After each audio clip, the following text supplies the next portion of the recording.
All right, let's just dive right into this, shall we? Welcome to another explainer where we take complex, high stakes information and break it down so you can actually, use it.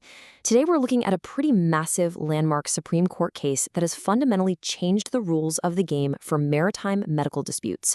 Honestly, if you work in HR, maritime law, or if you're a seafarer yourself, this case, Teodoro Bunayago versus Foscon Ship Management, is absolutely required reading.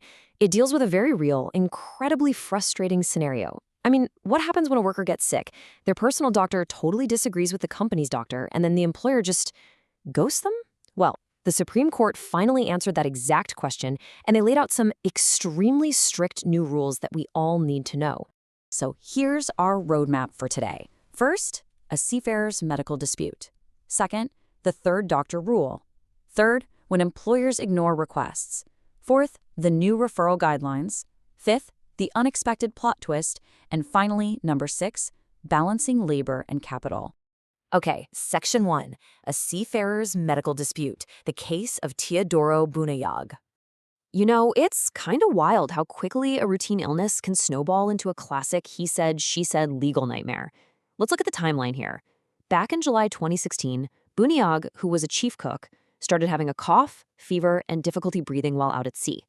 By August, he was repatriated and treated by a company doctor. Fast forward to September, and the company doctor officially declares him fit to work. But, as you might guess, Bunayag heavily disagreed. Come November, his own personal doctor declares him completely unfit for sea duty. So Bunayag does what he's supposed to do. He writes to his employer, tells him about the conflicting diagnosis, and requests another examination. And the employer's response? Absolute, total silence. They literally ghosted him worse than a bad Tinder date. Moving right along to Section 2, the third doctor rule, breaking the tie. So, how are we supposed to handle this? The answer is right there in Section 20A3 of the POEA's Standard Employment Contract. Think of it kind of like a sports tiebreaker. If the company's referee says the player is fine and the player's referee says no way, he's injured, the rules require them to sit down and mutually agree on a third, totally independent referee. And whatever that third doctor decides, that decision is final and binding on everybody. It's basically designed to keep these messy disputes out of the courts so they can be resolved fairly and quickly. But hey, that brings up a massive, glaring question, literally the core question of this entire explainer. What actually happens when the employer just outright refuses to complete that third doctor referral process? What if, exactly like in Bunayag's case, the seafarer asks for the tiebreaker and the company just tosses the letter in the trash? Which brings us to Section 3, when employers ignore requests, the legal gray area. Okay, so before this landmark ruling, the system was, well, kinda messed up. Employers were actually incentivized to ignore these requests. Here's why. If a company ignored the request, the seafarer basically had no choice but to sue. Then labor tribunals would step in and conduct their own assessments. And let's be real, shipping companies have incredibly deep pockets. They showed up with massive, highly detailed medical files, while the poor seafarer might only have a single one-off clinic consultation to show for it. Because of that imbalance, tribunals almost always sided with the company doctor. By simply ignoring the rules of the game, companies were basically guaranteed to win. Well, the Supreme Court took one look at this dynamic and realized it was just inherently unfair. Drawing heavily on a previous dissenting opinion by Justice Kaguya, the court stated that when the failure to comply is due to the fault of the employer, the medical findings of the seafarer's doctor shall be conclusive. They completely flipped the script here. To ensure labor is actually protected, they ruled that if an employer ghosts a valid request, boom, the seafarer's doctor automatically wins. The employer totally forfeits their right to even rely on their own doctor's assessment. So how exactly does this work now? Let's check out Section 4. The new referral guidelines, an 8-step checklist. To clear up the confusion, the court drew up a strict new checklist. Step 1 is huge.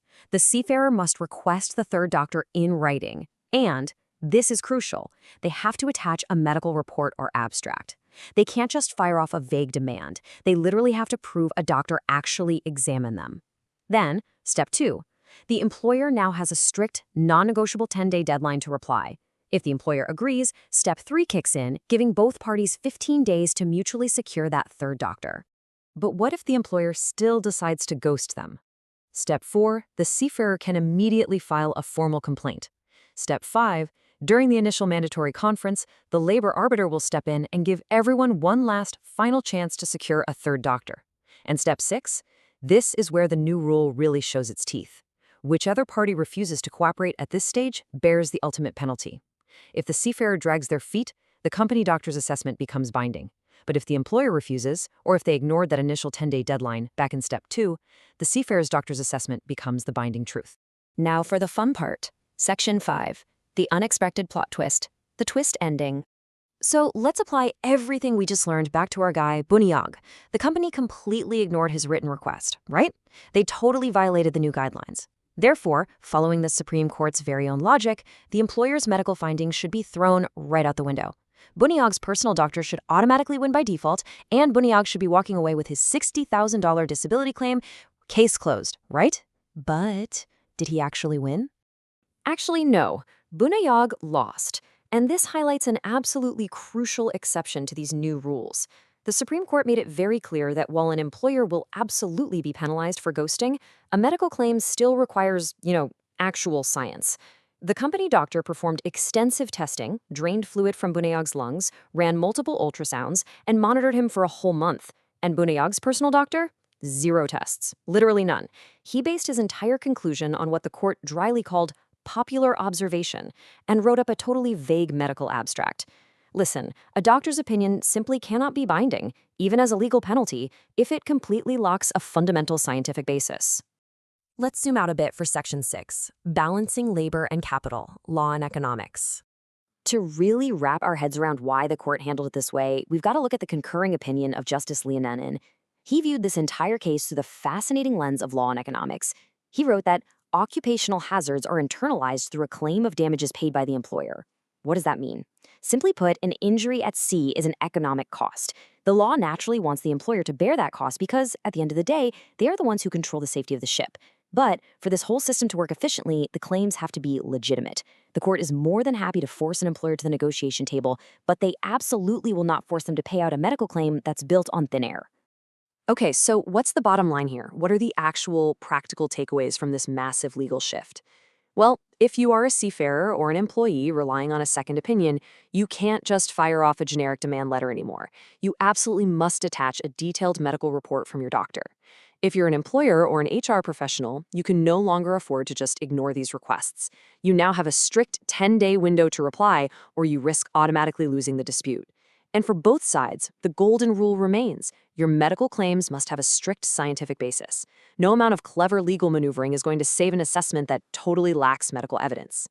Which leaves us with one final, totally critical thought for anyone navigating the tricky waters of occupational health disputes today.